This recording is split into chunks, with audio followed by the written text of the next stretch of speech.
Здравейте на всички във вече седмия епизод на Rise and Drive подкаст от нашото ново студио. Надяваме се да ви харесва.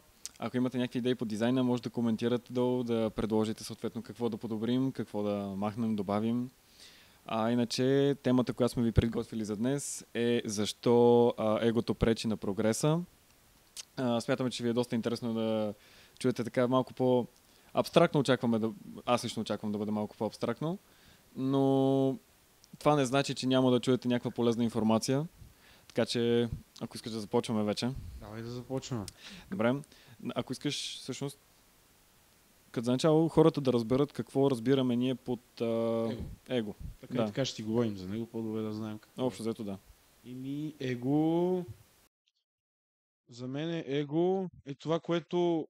Не това, което си, а това, което всъщност мислиш, че си. Mm-hmm. Това е може би, кратката, изчерпателната и простата дефиниция на его. Mm-hmm. Моето е малко по-разширено. По-скоро е самочувствие, което индивида има и той е базиран на някакви негови минали успехи и освен лични такива, а и такива отразени от външни лица. На база на тия успехи той е изградил едно самочувствие, което вече не оправдава, но продължава да се мисли за човека, който е бил преди. Тоест, ако трябва да дам някакъв пример. Да, дай конкретен пример. В работата си свършил някаква задача много добре, обаче, да кажем, вече минават 1-2 месеца, ти не си вършиш работа толкова добре, както преди, но по време на този ти период, където си бил абсолютно в стихията си, са ти направили много комплименти за продуктивността и ти в момента просто имаш тази визия за себе си, че си продуктивен човек.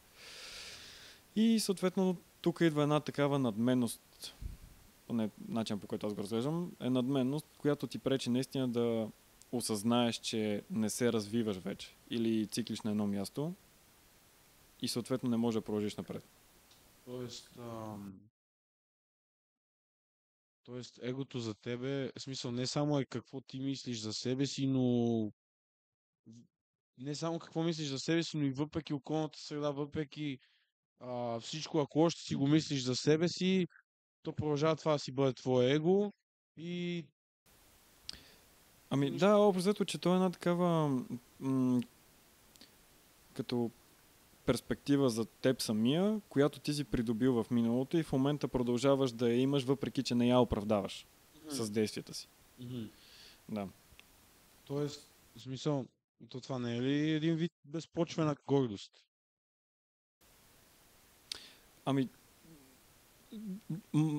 Може би в така разговорната реч мога да го асоциирам само с самочувствие без покритие. Самонадеяност ли? Не самонадеяност. Не. Според мен самочувствие си е на място, не знам. Самочувствие без покритие. Понеже ти си в някакъв момент е било с покритие, но вече не полагаш усилията да си бъде оправдано. И да. Тоест си остава и така във въздуха и пречи и на тебе и на хората около тебе с времето. Именно. Това искам да кажа аз. Ако искаш, може да разгледаме всъщност как стигаш до тази точка с егото.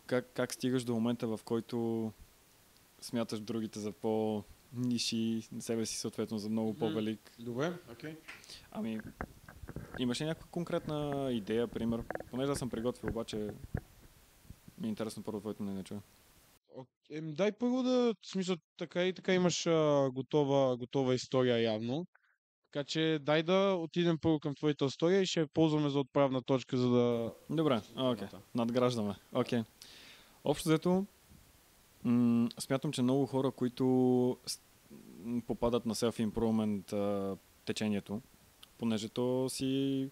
Всъщност, не знам дали си гледал статистики наскоро, но то доста сериозно си набира популярност все повече и повече, особено сред младите. Вълна стана. Именно.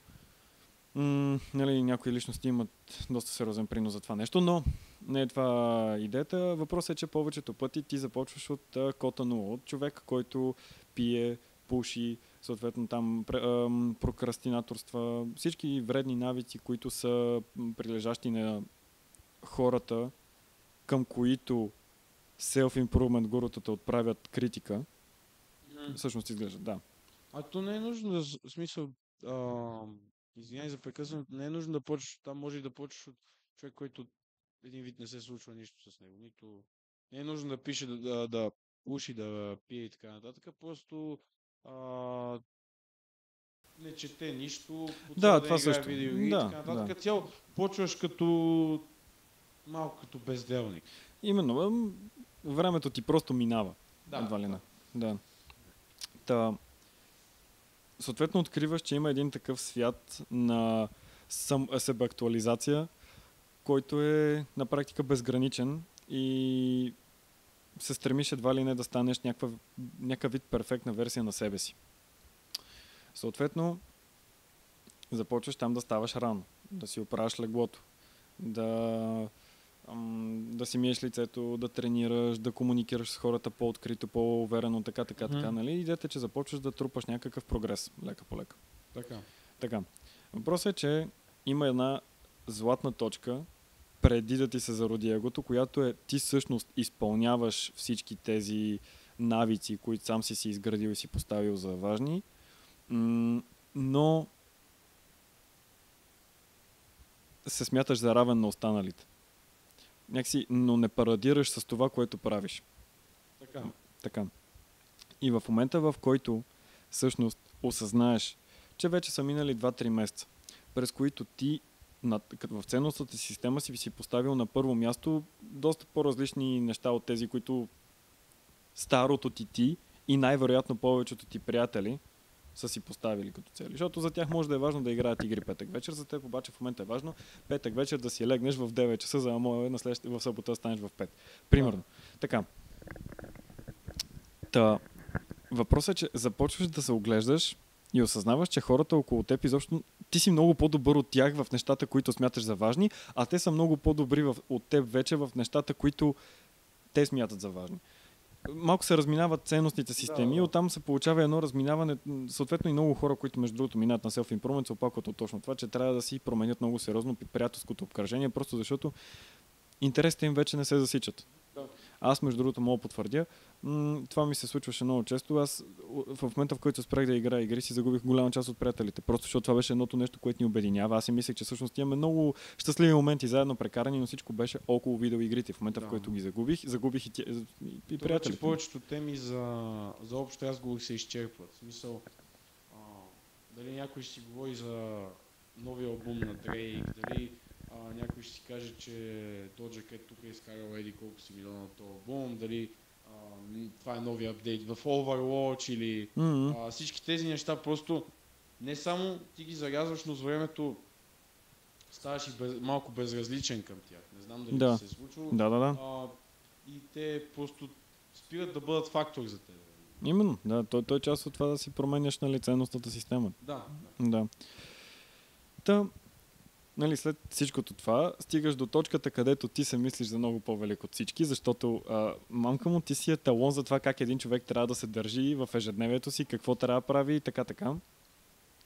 И тук идва цикъла, всъщност той е като порочен кръг, където лека по лека започваш да се връщаш към старите ти навици, просто защото имаш самочувствието на човек, който вече не ги прави. А те са приятни. В смисъл, те ти стимулират допаминовите центрове във всеки случай. Някакси това да отидеш и се напиеш петък вечер и съответно, айде бе, един ден няма да стана в 5 часа, голям прав, стал съм преди това 3 месеца.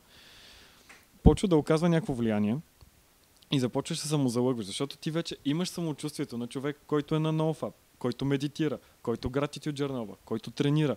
Обаче лека по лека ти започваш да ги неглижираш и съответно спираш да ги правиш. Да. Така. И това е точка, която, между другото, тая концепция аз малко конкретно за това плато го я взех от... Или плато? Плато? Плато ще бъде. Да. Концепцията за това плато я взех от Хамза, защото той в там сървъра му има някакви там нива и едното от нивата е точно това. Това е човека, който е бил на self-improvement, обаче отново деградира, а няма humbleness? Смиреността да си признае така на себе си, че... Един вид да саморефлектира към собствените си действия. Точно така. че той не е човека, за който се има. И съответно ти можеш да останеш там. Може да останеш, ама е така, до края на живота си в тази зона, където имаш за повече от другите, вече не изглеждаш толкова добре, не си лягаш рано, не медитираш, не правиш нищо от предишните ти продуктивни навици, но просто се самозалъгваш, че си такъв човек, защото вече си добил самочувствието на такъв. Това, в смисъл, това не знам дали е точно от егото, ами по-скоро, защото ти си излязал към, по-скоро си се облъчил с тези неща по собствена воля, но по-скоро не си го направил без явна цел. И когато вече си видял, че си достигнал някакъв чекпоинт, някакво място, където да спреш и да се отбележиш, че си стигнал, ти вече нямаш цел за напред и примерно си оставаш със същите хора, които се кефат на Overwatch, но ти не се кефиш на Overwatch. И това те дърпа назаде, само че ти не можеш да признаеш пред себе си, че те дърпа назад, защото, нали, както ти каза, ти вече веднъж си стигнал горното ниво и си в твоята представа няма как да паднеш вече пак надолу. Да. Ти, един вид, това е перманентното ниво и може само нагоре. Може и надолу, то си зависи от тебе. Едва ли не почваш да го взимаш малко за даденост? Не точно за даденост, ами нещо, което е задължително трябва да е в твоя живот. В смисъл, ти не го взимаш като нещо, което е така хоп и се е появил от небето, ами по-скоро, че това ми е то. И ти трябва дори да направиш малко действие към него, в смисъл, за да си дадеш знак, че се връщаш към него, когато пропадаш, за да можеш да поддържаш представата жива. В смисъл, огъня да върви. Пускаш там малки съчки. Докато накрая, според мен, просто ще се стигне до един момент, в който толкова ще ти писне, че или пак ще тръгнеш нагоре, или по-вероятното, което е да се плоснеш надолу и да не стане нищо. Да си каже, така и така това не ми помогна. Така и така отидох на великия път на self-improvement и както искаш го наричай себереализация, подобряване на личността и така нататък. Няма да си дам повече зори. В смисъл, егото играе голяма роля в това, защото точно егото ти не може да ти позволи да си признаеш, че падаш надолу. Смисъл, именно, да. Един вид от вълната отиваш надолу, а не си винаги нагоре. Но извиняй, продължи... Не, това беше. Окей. Това ми беше... Но, да, главната ни цел сега е да разгледаме каква роля играе, нали, егото в целият този сценарий. И мисля, че е много важно да се отбележи, че смиреността и саморефлексията върху действията, нали, са много важни неща, така че ако искаш може да отидем на там. Какво може да ти попречи Предлагам да ги оставим за накрая. Отидем на там. Чакай. Преди да минем там, предлагам да го оставим за накрая. Накрая да кажем също на хората как могат да се предпазят от това състояние. Добре, окей. Да. Понеже има други аспекти, които ми се ще преди това да разгледаме, като например, има ли позитиви от това его? И тук просто имам някакъв усет, че ти имаш какво да кажеш, защото аз почти нямам. Не, защото, в смисъл, както казахме, мисля, че стигнахме до някакъв общ консенсус, че егото е това, което ти си мислиш, че си, а не това, което ти всъщност си. Да, така е, да. Така. И не е задължително да си мислиш, че си велик, но да не си велик. В смисъл, можеш да си мислиш, че трябва да си по-добър от това, което си в момента. В смисъл, да кажем, че си дебел, не трябва да си толкова дебел. Много е общо, но е пример.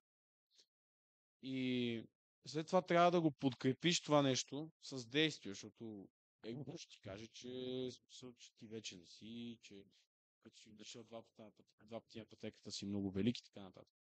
Само, че идеята е, че трябва да се отделяш от това его, един вид да виждаш дали действията ти водят към целта или дали поне си мислиш, че водят към целта. И след това пак, нали, да се хванеш за егото, което ти казва, трябва да съм по-добър.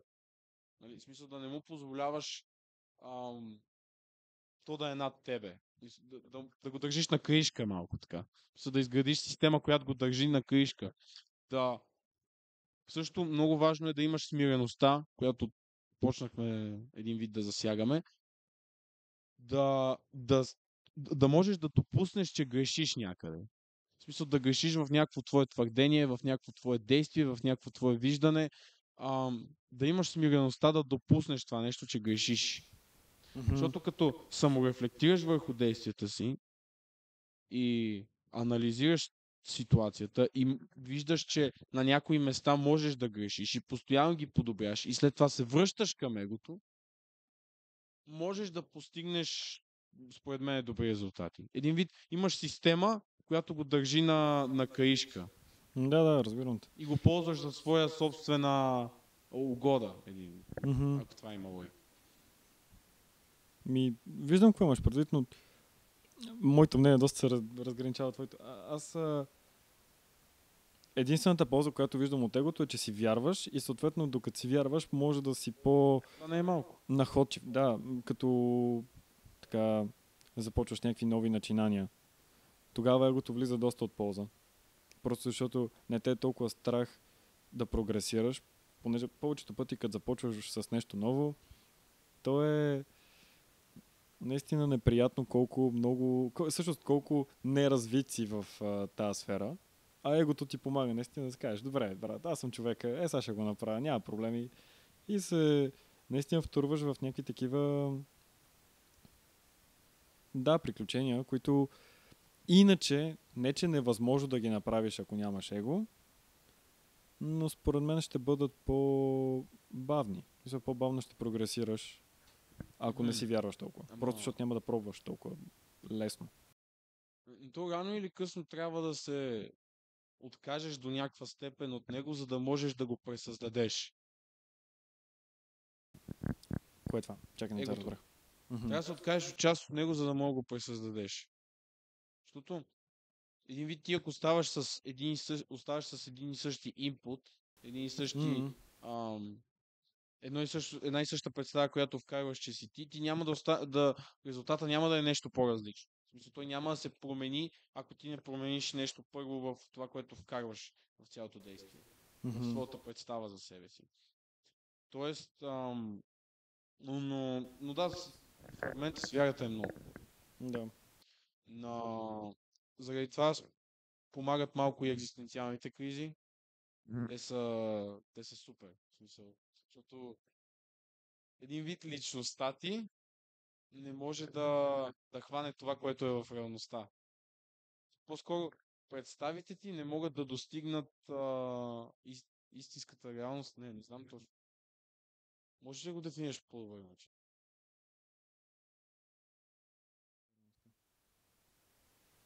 За екзистенциалните кризи? Да, за екзистенциалната криза. Трябва ми да дадеш само контекст в кога получаваш такава екзистенциална криза, понеже тази, за която аз се сещам, е тази, която коментирахме в Кой си ти. Когато изпълниш някакъв такъв етап от развитието ти, трябва да се насочиш на някъде другаде. То е обвързано. Мисля, кой си ти с егото. Така. Защото ти така или иначе ти я преодоляваш тази екзистенциална криза и имаш два избора. Да си разшириш нивото на представа, един вид, да си разшириш, може би, сферата, през която виждаш, да кажем, инструментите в конкретната тематика, или да не го направиш и да си кажеш, ама не, аз това си го знам, няма смисъл. Това не е нещо, което не знам, това не е нещо ново, това нещо ми е безполезно и да се затвориш за нови знания, зарязвайки темата. Защото един вид тъй като представите ти точно, те не могат да кетчъп, как беше на български? Да, те не могат да достигнат реалността. Те не могат да я хванат, защото, да кажем, нямат достатъчно знания. Ти нямаш достатъчно знания. И едно нещо, което много хора правят, е да си кажат но то така или иначе това ще се случи. Или да кажем, както е нещо, което повечето хора могат да асоциират, е представите за богатите хора. Ама той си има парите. И си има всичко. И зарязват темата. В смисъл, те знаят, че това не е всичко по темата и че има много повече по тази тема, но въпреки това съзнателно зарязват темата и после се само успокояват, че това е отговора, няма повече да се занимавам. И един вид пак се остават в клетката на собственото си его. Не се отказват от част от него, за да преодолеят проблема и да го преформатират. Това е наистина много, много интересна концепция, да. Окей, разбрахте. Заради това казвам, че заради това тръгнах аз по пътя на екзистенциалната криза, че тя е нещо като рестарт на цялото ти его или да кажем на част от него. Подадена тематика или подадена твоя представа или дори по цялата личност, ако се наложи. Зависи. Аз имам усещане, че моментите на точно тези екзистенциални кризи, когато наистина си само срещу себе си едва ли не. Наистина подлагаш под въпрос абсолютно всичко, което правиш и съответно защо го правиш. Така. Това е възможно най-висшата форма на себеанализ. Понеже тогава може би умишлено не се разсейваш допълнително, понеже когато не се почувстваш, нали, може би когато почувстваш някаква форма на дискомфорт днешно време, ти можеш да си извадиш телефона и да се разсееш с рилове, шортове, тиктоци. Последният ни клип, между другото, е на тази тема, така че може да го чекнете. И има просто как наистина да си избягаш от подсъзнанието, което ти сигнализира, че нещо не е наред. Но когато наистина го оставиш си телефона, застанеш и почнеш да мислиш, окей, какво не е наред? Защо се чувствам така? Аз всъщност трябва да съм щастлив. Защото на мен лично това ми е сигнал, че трябва да помисля малко, когато наистина не съм в настроение, ми се случва, нали, ежедневието ми не се различава много, въпросният ден не се различава много от предишните, да кажем, 50-60. Да, но нещо не е наред. Просто чувствам, че вътрешно някой се опитва да ми каже нещо, обаче не го слушам. Тогава мисля, че наистина влизаш едно в едно с егото, понеже започваш наистина ти се атакуваш само, защото търсиш проблема в себе си, поне аз така работя. Наистина, когато изпадна в момент на екзистенциална криза, наистина се гмуркаш много дълбоко в това кой си ти, какво мислиш, защо мислиш по този начин, кое не е наред, кое е оправдано, между другото. Кои от нещата, в които си вярваш, са оправдани. Това е най-забавното. Като си мислиш на тази тема, също много егото приема някои много сериозни удари тогава. Да. Понеже, предполагам, че го знаеш това, има една такава като поговорка, колкото повече знаеш за нещо, толкова повече знаеш, че не знаеш нищо. Да. Човек, това е... То нали Сократ го беше казал, че аз знам, че нищо не знам. Примерно, да.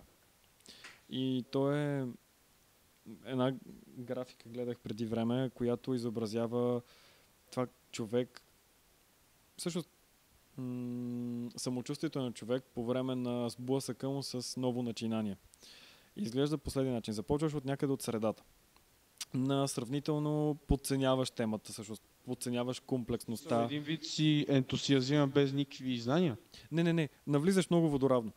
Ти просто си някакъв такъв... подценяваш комплексността на самата сфера, в която навлизаш. Колко пък да е сложно. И влизаш, нали, сравнително оптимистично, обаче не и аз знам всичко. Нито пък аз не знам нищо. Така. И прекарваш около колко беше само 50-100 часа в сферата, което си е доста време. И тогава започваш да осъзнаваш колко всъщност клонове има тази сфера. Колко неща не знаеш, колко неща ще трябва да научиш и да усвоиш. Тогава идва момента наистина на доста сериозен спад. Тогава повечето хора първо се отказват, защото това наистина е платото, след което започваш да... Нали, всъщност платото, в което като се намериш, започваш да поставяш под въпрос, аз защо се занимавам с тази сфера, защо поначало започнах, нали, какви са ползите. Тогава идва момента, в който този, между другото, има една така концепция за lizard brain, не знам дали я знаеш. Това е просто мързеливото ти аз, което е човек. Стига си дава зор, моля те, дай да ходим да си починем малко. Ти вчера работи, миналия ден също, днеска да служаваш почивка. Това е... Лиглото в тебе. Нещо такова, да. Това е Lizard Brain. Общо взето, той тогава е най-силен и това е момента, който определя дали ти ще станеш съответно така. После започва експоненциалния растеж, защото усвоил си нещата. Това е добрия случай. Минал един вид първия филтър. Именно. Усвоил си, справил си с премеждията. И това ти доставя някакво удоволствие и тръгваш нагоре. И тук вече започваш да се мислиш за малко по-експерт, нали? И докато не стигнеш пак един пик, това е вече 100... Не, това е към 2-3 хиляди часа някъде беше. Или това беше... Не, 2-3 хиляди беше платото, извиняй. 2-3 хиляди часа бяха платото, а 4-5 бяха тук пиедестала вече, нали, абсолютния пик на графиката. След това се връщаш отново към средата. Това е 10 хиляди часа плюс в средата, там откъде ти си започнал, което коментара на повечето е да, горе-долу го разбирам. След всичките тия премеждия в сферата, ставаше дума, в интересна си контекста на това проучване беше за някакъв предмет, тип физика, ако ще учиш физика. Да, и прекараш съответните часове в тази Между другото, въпреки, че физика е толкова голямо физиката понятие. е комплексна наистина, но случва ли се, защото аз това имам съзнателни спомени как в 4-ти клас седя, ние сме взели умножение и деление, аз съм някакво... Ами добре, аз на практика математика до 12-ти клас вече знам. Аз наистина това седа и си го мисля в част по математика, защото много забавен спомен ми е. Седа и си мисля сме, на какво ще ме научат? Това е плюс, минус, делена, изваждане, нали, деление и умножение. Евентуално проценти не знам как се смятат. Мислех си наистина тогава, си към процентите не знам как се смятат, ама колко пък да е трудно. Колко по-да е трудно. Да, минуал 12-ти клас, логаритми. Аз седа и гледам човек, това е част по български, аз пиша повече букви, отколкото цифри, не знам какво правя. Въобще, нали, въпросът е, тогава бях в, може би, то пиедесталния момент, където аз 4 години вече блъскам математика, съм като брат, мен никой не мога ме пипне. Еми да. То мисля, че това се случва и с книги. В смисъл ти четеш, примерно, първите 2-3 глави и си кажеш, това па за какво ще ми говори, аз това всичкото си го знам. Да, все в книгите се случва, да. Мисля, че навсякъде просто се случва това нещо. Да. Имаш тази формичка. Не знам нещо друго по екзистенциалната криза. Можеш ли да добавиш? Върнам просто обратно на темата. Да. Между другото, може би това плато е точно момента на екзистенциалната криза. Защо го правят това нещо? Тогава егото ти наистина е изправено така под въпрос, защото ти си вложил някакви усилия. Вече. Нали, започнал си го цялото това начинание. И изведнъж идва момент, където do or die. Или се отказваш и... Да, ти оставаш два избора. Да. Или се откажеш или си кажеш, то аз така или иначе си я знам тази тема и зарязваш тази тема за винаги. Ама най-забавното е, че ти си казваш, че я знаеш тази тема, но се самозалъгваш. Ти съзнателно се самозалъгваш и подсъзнанието ти особено ще ти напомни в някакво в бъдеще. Само и подсъзнанието. Съзнанието понякога отзаде стои като досадник и ти гърчи. Точно. Но това го правиш с цел да си съхраниш егото и да не признаеш пред себе си, че не знаеш всичко. Да, самоуспокояваш се за цялата ситуация. Именно, да. На всяко едно ниво, освен истинското. И е малко гадно, защото да кажем, че сега ще се успокоиш, един вид ще мине и замине. Да кажем, че друг път ще мине и замине. Именно. Точно това си мислех и аз. Да, в смисъл, абсолютно. Но, добре, окей. Тъм. Егото. Дали ни пречи егото всъщност на развитието? Да. Според мен пречи не е точната думичка. Може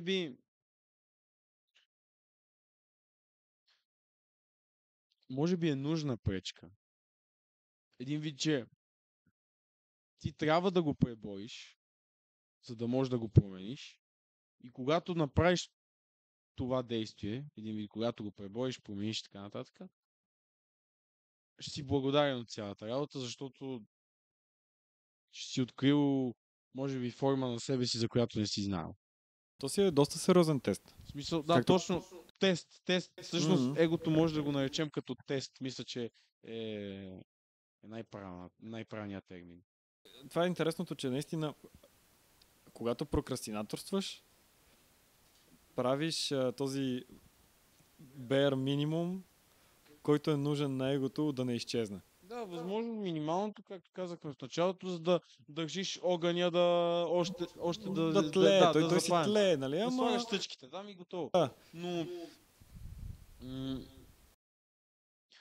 според мен единственият начин да избягаш от тая цялата работа е може би малко по-дисциплинарното отношение, което нали е саморефлектиране, себеанализа.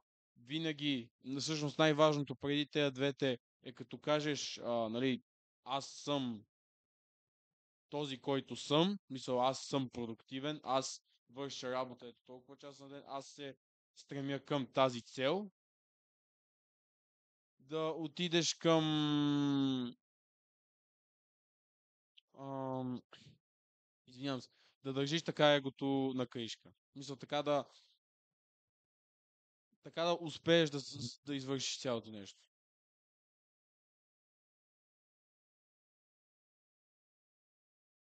И така да можеш да го развиваш.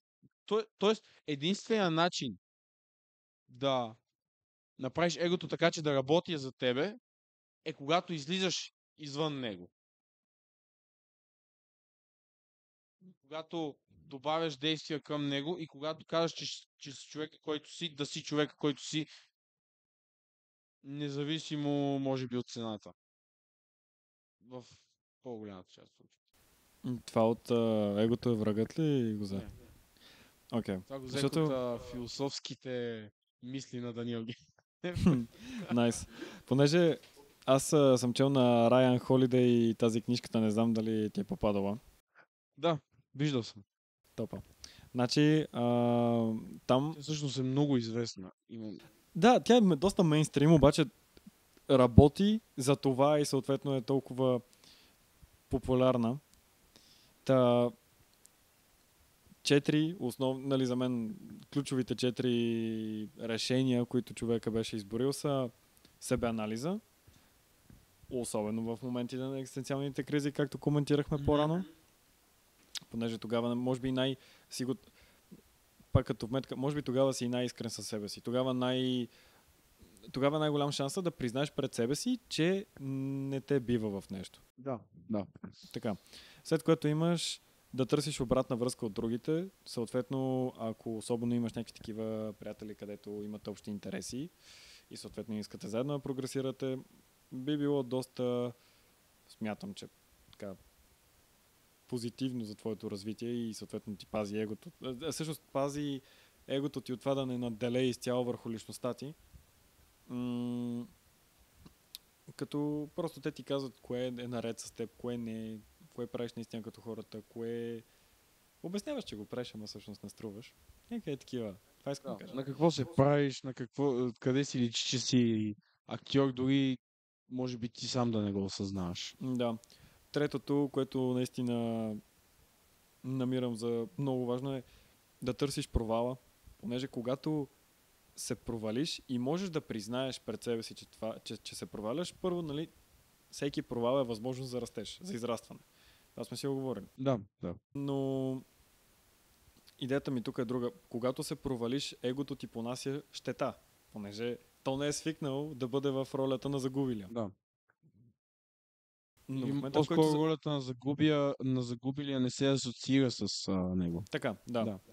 И когато всъщност се поставиш в тази ситуация и започнеш да свикваш, може би, или по-скоро да нямаш толкова против провала, това е момента, в който егото започва да си губи властта над тебе. И последното беше чрез помощта на другите,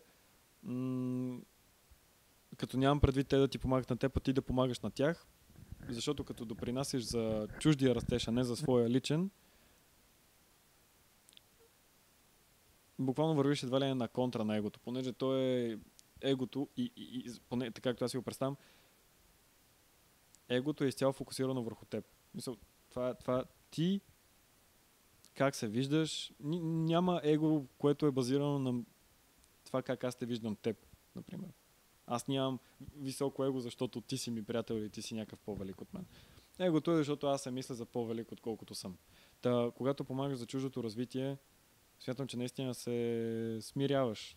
Да си говорихме по-рано това смирението. Да, в смисъл, виждаш, че хората всъщност не са толкова перфектни, защото ние имаме като хора склонността да виждаме в повечето случаи хората като много по-добри или като много по-лоши от нас. Да, В смисъл, да. когато просто се е случило да виждаш някой свой приятел, който да кажем прави някаква позитивна промяна в живота си или говори за нещо и ти един вид героизираш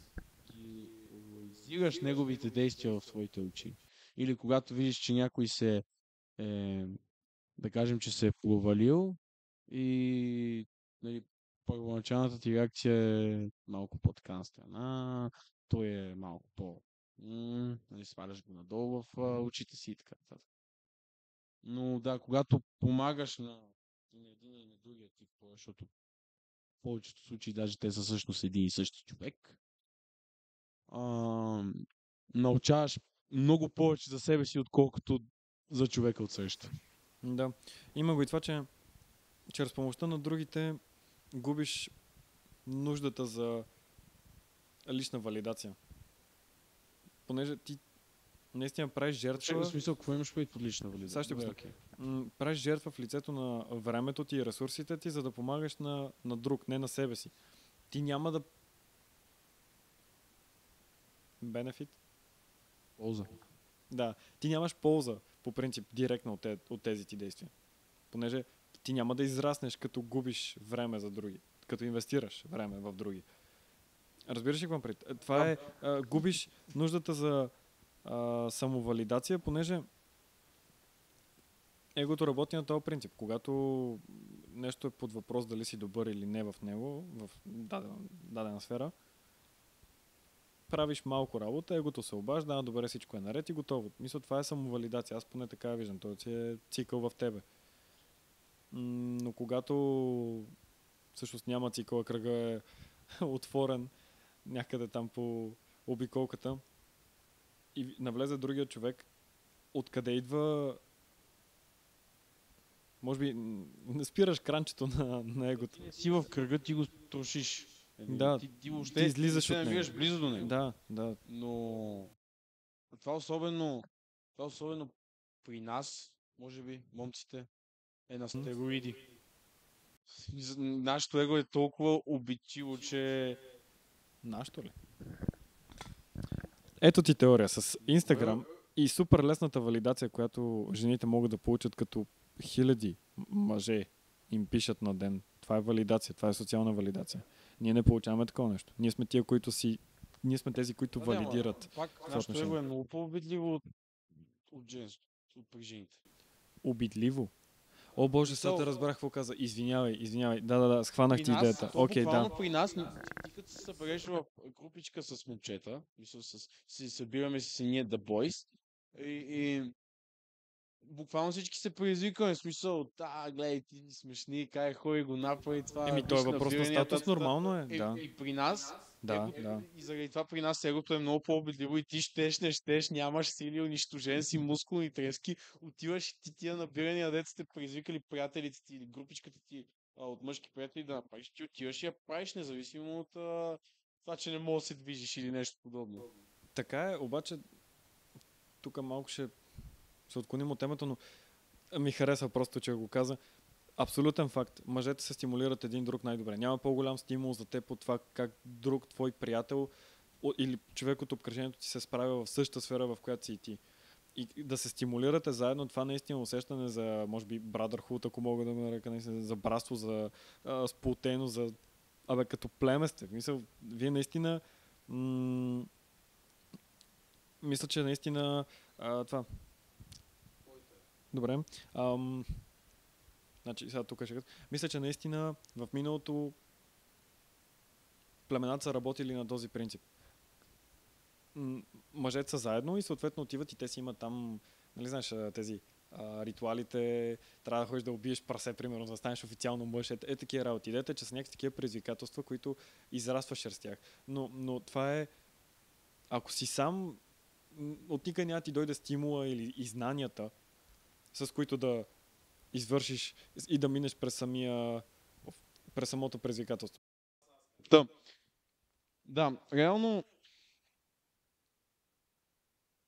да, това е за егото. В смисъл, да, може би като summary на цялото нещо, което искаме да кажем, е, че егото не е нужно да е лошо нещо. Не е нужно цялата концепция за него да е лоша. То по-скоро цялата работа зад него е предизвикателна. Един вид, че ти трябва да го реформираш, за да можеш да продължиш напред. Да, не трябва да гледаш на егото наистина като на враг. Нещо като на, може би, проблем. Или да ползваме от по-рано думичката тест. Да. С който трябва да се правиш. Тоест, за да можеш да го опитомиш, това е го смисъл, за да скандираш, че си такъв и такъв и такъв, защото има много хора, които скандират, че са велики или много повече от това, което са, но има хора, които имат система, която са изградили, съответно конкретни действия или по-скоро конкретни принципи, които им позволяват да излизат извън егото, постоянно да го развиват и да са, може би, в синхрон, в резонанс с това, като кажат, аз съм наистина невероятен, и да видиш, че той прави невероятни неща. Неговите постижения наистина са невероятни. Защото примерно си скъсва газа, за да го поддържа това нещо. Но има хора, които казват, че аз съм невероятен и си чешат корема в тях, докато четат Self-Help книгата, после казват, мен не ми се чете повече, зарязват я и гледат 3 часа YouTube видео на Люк Белмар, който им казва стани и се стегни, той става, сяда на компютъра и гледа още 2 часа рилове за това как Андрю Тейт му казва стегни се и работи, и след това той ляга пак на леглото, стяга се и гледа пак видео или нещо подобно и си казва, мамка, днеска работих цял ден. И ляга и пак гледа видео, но гледа някакъв YouTube канал, който е свързан с не знам, удоволствие или нещо подобно. Нали, има си двете страни цялата работа. Да, като цяло, ако кажеш, че си нещо, докажи го. По-добре го оправдай, да, наистина. Оправдай го, докажи го. Мисля, че това е... И ако не го оправдаеш, си поеми отговорността. Да. Мисля, че това е съобщението за днешния епизод. Общо, да, изчерпваме темата с тия думи наистина за днеска. Да, благодаря ви за гледането. Туито беше от нас за тази седмица. Надяваме се да ви е ще харесало. се видим в другата. И чакай последно, лайк, шер, сабскрайб. Лайк, шер, сабскрайб, комент. Нещо изпускам ли? Камбаната, слагайте си го на бил в Инстаграм, въобще навсякъде ни искаме. Всичко Райсен в подкаст да ви е началото. Добре, благодарим ви за гледането. Виждаме се другата седмица. Бай-бай.